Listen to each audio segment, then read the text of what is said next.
Saludos, amados amigos, amados hermanos, Dios te bendiga. Estamos aquí en una nueva presentación de la palabra de Dios y estaremos hablando, ¿verdad? Acerca de un tema muy importante del que estaremos hablando y es sobre la llenura del Espíritu Santo. Yo quiero basarme a la gloria de Dios en un capítulo conocido por muchos, que han leído por muchos, que ha sido leído por muchos, en Hechos capítulo 2 del 1 al 4, versos 1 y 4, y ahí nos queremos estar basando para hablar sobre lo que significa o qué es la llenura del Espíritu Santo. Dice: cuando llegó el día de Pentecostés, estaban todos unánimes juntos, y de repente vino del cielo un estruendo como de un viento recio que soplaba, el cual llenó toda la casa donde estaban sentados. Y se les aparecieron lenguas repartidas como de fuego, asentándose sobre cada uno de ellos. Y fueron todos asentándose sobre cada uno de ellos, asentándose sobre cada uno de ellos, y fueron todos llenos del Espíritu Santo, y comenzaron a hablar en otras lenguas, según el Espíritu les daba que hablasen. Así que esto es un pasaje muy conocido por muchos, que ha sido leído. Algunos, ¿verdad? Han tenido esa experiencia, ¿verdad? Yo también, pero yo no quiero hablar solo del asunto de hablar en lengua, que es un distintivo por el cual se conoció el pentecostalismo a principios del siglo XX. Allá en la calle Azusa, en California, sucedió lo que se llamó el avivamiento pentecostal, en la calle Azusa en California, y también en el estado de Kansas, en la ciudad de Topeka, donde una mujer llamada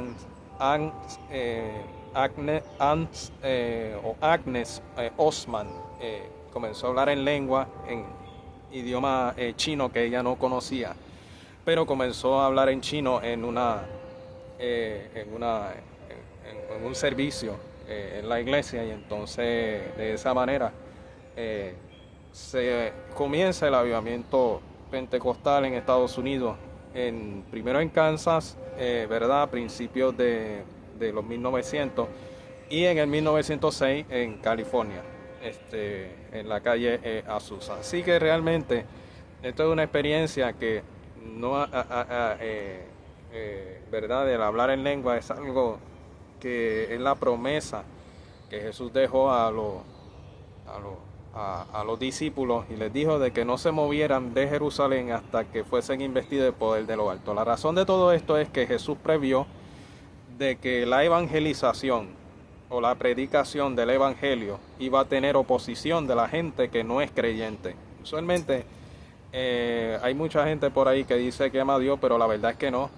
El ser humano sin el Espíritu Santo no puede amar a Dios. Al contrario, una persona sin el Espíritu Santo, una persona que no crea al evangelio, tiene una naturaleza que aborrece a Dios, es decir, que odia a Dios. Si usted no está en Cristo, usted no ama a Dios. O sea, todo lo contrario, de la persona que no le sirve a Dios no ama a Dios en absoluto. Así que realmente, si una persona, de la única manera que una persona puede amar a Dios es si ha nacido de nuevo. Es como la única forma y la única manera que podemos amar a Dios.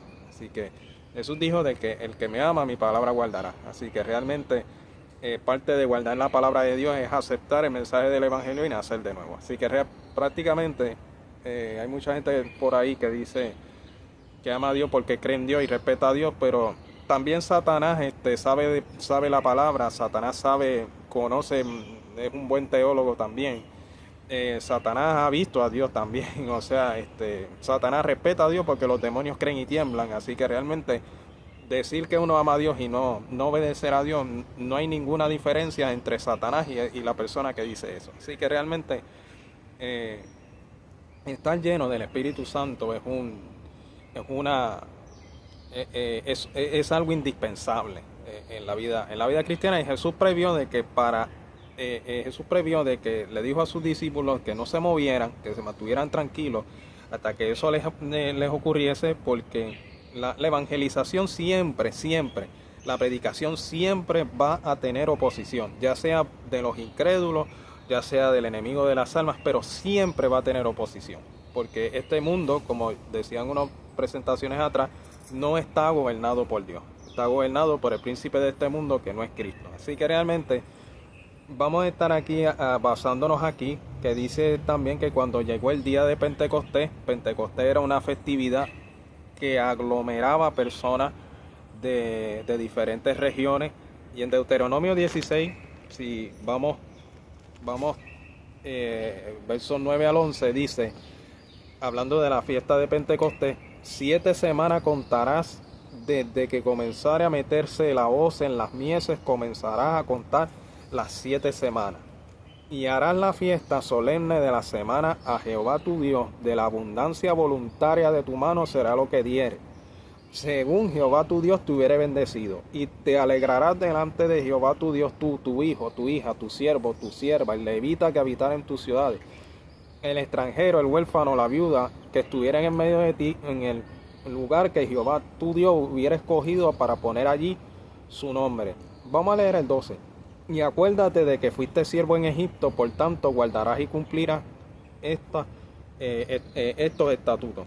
Guardarás y cumplirás estos estatutos. Así que realmente esta fiesta de Pentecostés se caracterizaba por celebrar la abundancia y la prosperidad y la primera cosecha en Israel. Así que esto incluía a toda persona que se encontrara ¿verdad? En Jerusalén, o de los viajeros que viajaran a Jerusalén. Por eso es que cuando los apóstoles comienzan a hablar nuevas lenguas, se tiende a definir esto como la glosolalia. Es decir, que uno dice palabras que uno no entiende, o de un lenguaje angelical, ¿verdad? Pero la Biblia dice que también hablar en lenguas implica también hablar lenguas humanas que uno no conoce. En ese caso, si mi mente no me falla, en griego sería xenolalia.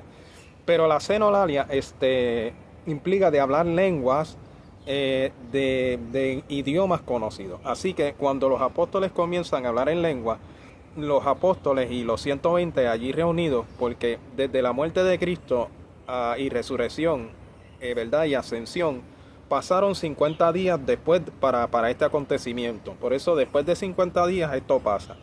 Pero realmente cuando comienzan a hablar en lengua, la gente entiende el idioma que ellos están hablando, porque desde el verso 8 dice: ¿cómo pues les oímos hablar cada uno en nuestra lengua en la que hemos nacido? Y mencionan los países de los idiomas que los apóstoles están hablando. Dice: partos, medos, elamitas y los que habitamos en Mesopotamia. Dice: y en Judea, en Capadocia, en el Ponto, y en Asia, en Frigia, Panfilia, en Egipto, y en las regiones de África, más allá de Cirene, y romanos aquí residentes, tanto judíos como prosélitos, cretenses, árabes, les oímos hablar, dice ellos mismos, la gente, en nuestras lenguas, las maravillas de Dios. Así que realmente la gente entendió.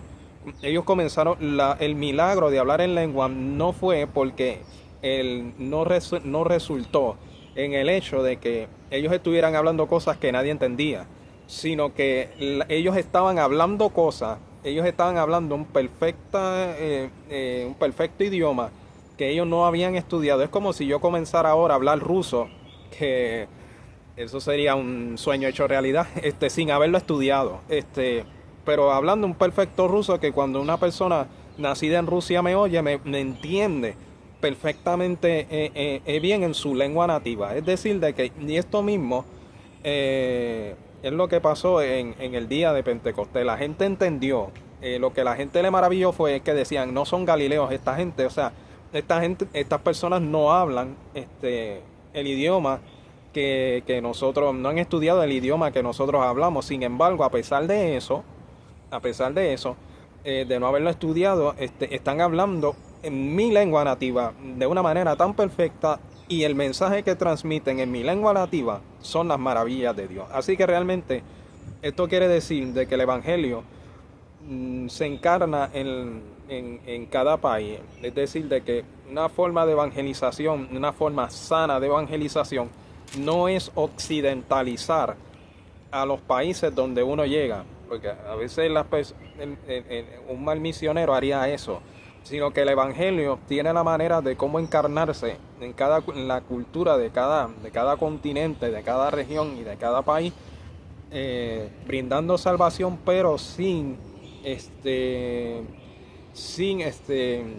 establecer una medida colonizante a través de la evangelización. Algo parecido a lo que hicieron los conquistadores con los indígenas, que no encarnaron el evangelio, sino que convirtieron a los indígenas no al evangelio, sino a la nación española. Es decir, de que hicieron a los indígenas, convirtieron a los indígenas en españoles a la fuerza, no a ser cristianos. Así que realmente, y como parte de la colonización implicaba la religión, pues la religión de los dominadores pasó a ser la religión principal de los países colonizados. Así que, pero eso no es evangelización ni ser buen misionero. Así que, porque aquí en el libro de Hechos estamos viendo que es todo lo contrario. Así que realmente el evangelio de Cristo se puede encarnar, así como Cristo se encarnó en una cultura como ser humano, como judío, de que Cristo asumió la cultura del país en el que nació, siendo judío, y vivió como un judío normal, y guardó el sábado también, porque el sábado no te salva, pero Jesús es el Señor del sábado. Así que realmente eso está incluido en el paquete. Así que realmente Jesús se encarnó en una cultura, y el evangelio también se puede encarnar en las culturas a donde llegues, y ser un misionero sin esa postura o conducta colonizante. Así que realmente, ¿qué significa estar lleno del Espíritu Santo? Porque nos hemos extendido bastante en el trasfondo y en lo que sucedió en el libro de Hechos. Estar lleno del Espíritu Santo, yo recuerdo, ¿verdad?, predicaciones, aún el mismo G.G. Ávila, al que le tengo mucho respeto, decía: llénense del Espíritu Santo, y llénate del Espíritu Santo, y llénate de esto, y llénate del Espíritu Santo, y eso. Pero uno se pregunta qué significa estar lleno del Espíritu Santo. Podemos mencionar, ¿verdad?, al apóstol Pedro como un ejemplo, porque el apóstol Pedro, no había una diferencia en cuanto a capacidades humanas entre Simón el pescador y el apóstol Pedro. Es decir, habían dos personalidades en una sola persona: Simón el pescador y el apóstol Pedro. Es decir, que cuando Pedro es lleno del Espíritu Santo, la santidad y el amor a Dios que uno tiene no emerge de nuestra propia naturaleza. Eso éramos en el Edén antes de la caída, pero amar a Dios no proviene de nuestra naturaleza, ni nuestro intelecto, nada de eso. La Biblia dice que Dios pone el querer como el hacer por su buena voluntad. Si yo oro y estoy haciendo estas cosas, no salen de mí. O sea, son cosas que Dios pone en el interior de la persona. Así que el Espíritu Santo nos lleva a amar a Dios. Es decir, y mientras nosotros permitamos que el Espíritu Santo gobierne más nuestra vida, nosotros amaremos más a Dios. Estar lleno del Espíritu Santo implica que el Espíritu Santo gobierna nuestra vida entera. Es decir, de que no hay área que el Espíritu Santo o que Dios no gobierne. El Espíritu Santo es Dios, es decir, de que Dios no gobierne. Hay una parte, nosotros como seres humanos tenemos mucha complicación en entregarle a Dios el sótano de nuestra vida. Porque el sótano de nuestra vida son las cosas que nosotros guardamos y que no contamos a nadie. Y realmente a veces nosotros decimos: Señor, yo te entrego todo mi corazón, yo te entrego toda mi alma, yo te entrego todo mi ser. Pero nosotros obviamos muchas de las veces el sótano de nuestra vida. Hay un sitio en las casas, ¿verdad?, en Estados Unidos, de que el sótano es el sitio donde nadie va, o donde mucha gente nadie va. O sea, a veces en los sótanos se ponen las lavadoras y todo eso, y solamente se va cuando es necesario. Pero mientras no es necesario, las personas no van al sótano. Es oscuro, muchas veces hay demasiado polvo, no hay mucho oxígeno, no es un lugar simpático al donde ir. Y entonces nosotros con nuestra vida hacemos lo mismo, de que no le entregamos a Dios las cosas que realmente no queremos que otras personas, ya sean traumas, ya sean malas experiencias, ya sean cosas que a nosotros nos han pasado, o otras personas que nos marcaron de alguna manera. Nosotros tendemos a esconder eso de las demás personas y presentar una máscara como de la mejor cara delante de los demás. Y a veces somos así con Dios, pero estar lleno del Espíritu Santo también implica entregarle a Dios el sótano de nuestra vida, porque realmente no es aparentar yo delante de las personas que yo soy un fiel cristiano, porque el buen testimonio no depende de de la buena reputación que otra persona puede tener acerca de mí. Eso puede jugar en parte y eso beneficia al Evangelio en parte porque no afecta la credibilidad del Evangelio. Pero el buen testimonio que yo debo guardar es el que yo sé, que yo delante de Dios estoy bien, de que Dios conoce mi vida y que yo sé que yo tenga paz para con Dios. Ese es el mejor testimonio que, que yo puedo guardar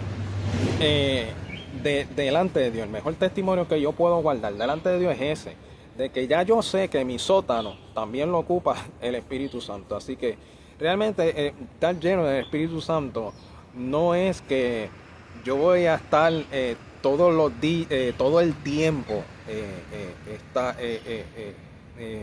que yo voy a estar todo el tiempo diciendo gloria a Dios, aleluya, que yo voy a estar todo el tiempo, que yo me voy a aislar del mundo, porque los apóstoles no hicieron eso. O sea, la llenura del Espíritu Santo implica de que yo puedo estar dispuesto y capacitado para toda buena obra. La Biblia dice de que el apóstol Pablo decía: conoce el Señor a los que son suyos y apártese de iniquidad. Es decir, el Espíritu Santo nos da la fuerza para apartarnos de iniquidad porque invocamos el nombre de Cristo. Y dice que si alguno se limpia de estas cosas, será un instrumento de oro y plata, ¿verdad? Útil al Señor y dispuesto para toda buena obra. Si yo estoy dispuesto para toda buena obra, aún eso sea hacer cosas fuera de la predicación, si yo estoy dispuesto para toda buena obra, eso puede ser envolverme en labores sociales o cualquier buena obra. Una buena obra puede ser hasta dar tutorías a personas que no saben leer. O sea, si yo estoy dispuesto para toda buena obra, yo estoy lleno del Espíritu Santo. O sea, porque una persona llena del Espíritu Santo siempre estará dispuesto para estar envuelto en donde Dios lo necesite.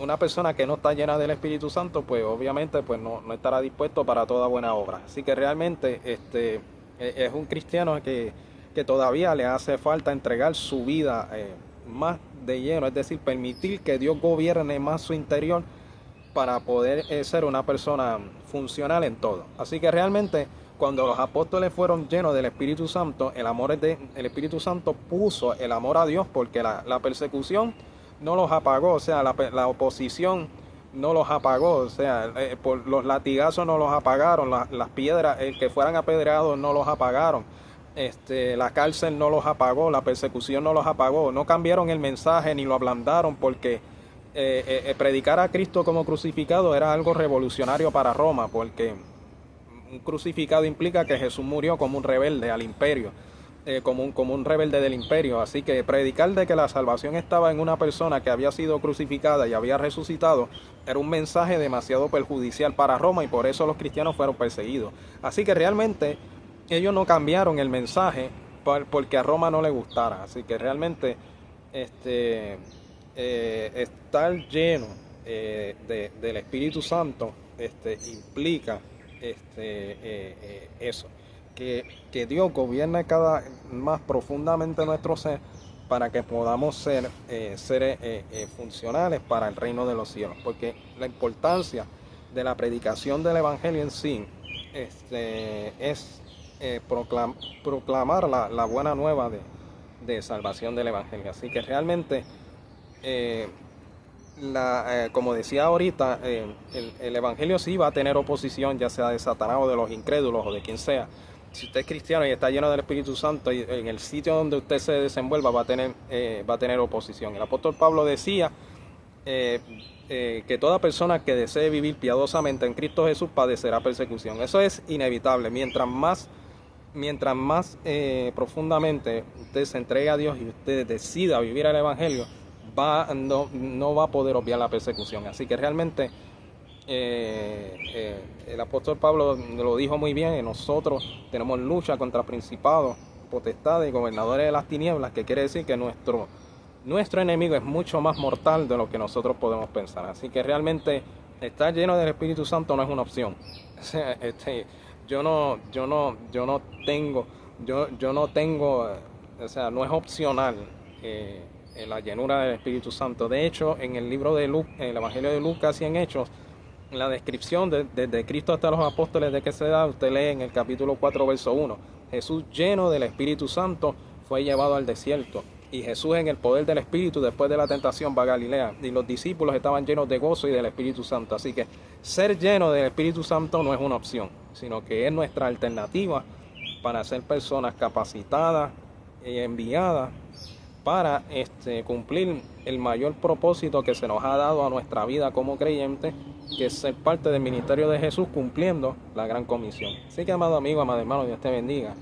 Y espero que este video te sea de bendición. Yo sé que sí. Como siempre, gracias por tu sintonía.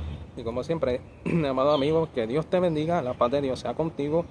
Que tengas un buen día, un buen, hermoso y silencioso día.